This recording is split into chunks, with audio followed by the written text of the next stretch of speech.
We thank the Lord for giving you the eagerness to learn the Bible lessons daily.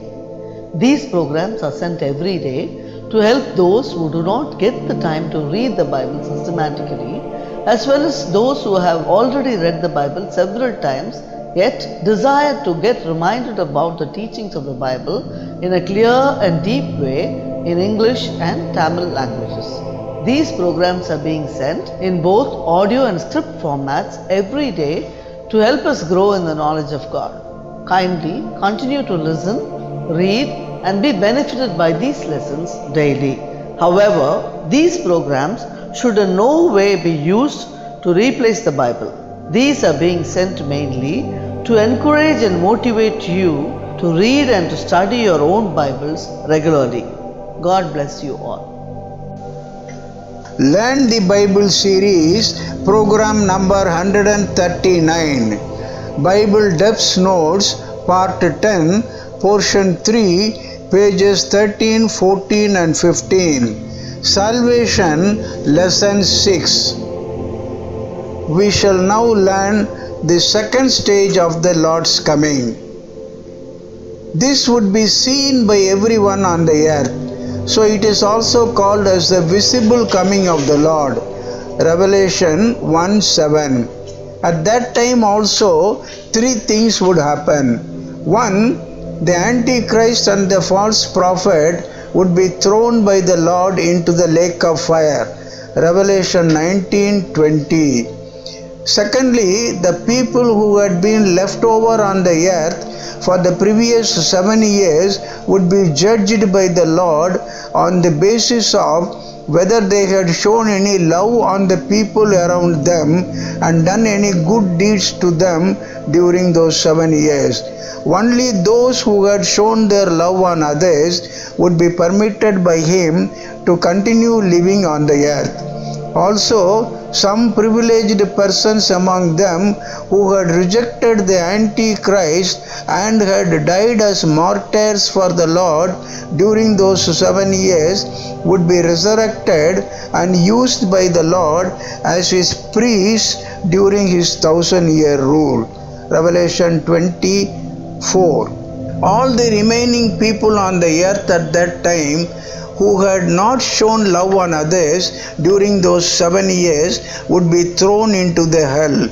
They would be tormented there until the white throne judgment of God, which would happen several centuries later.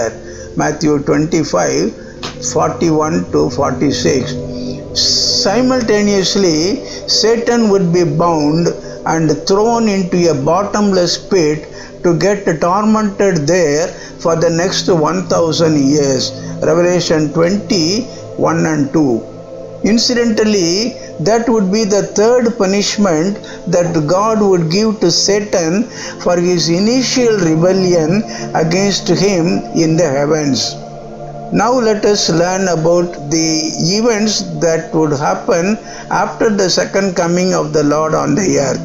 At the same time, synchronizing with these events, the 1,000-year rule or the millennial rule of the Lord would begin on the people left over on the earth, who had shown their love on others in spite of their own tribulation during the 7-year rule of the Antichrist.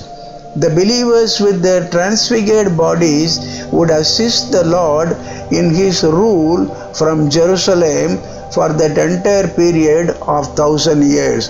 It would be a very peaceful period. Isaiah 65:20 to 24. After the 1,000-year rule by Lord Jesus on the earth, Satan would be released again from his captivity in the bottomless pit. Revelation 20 verse 7.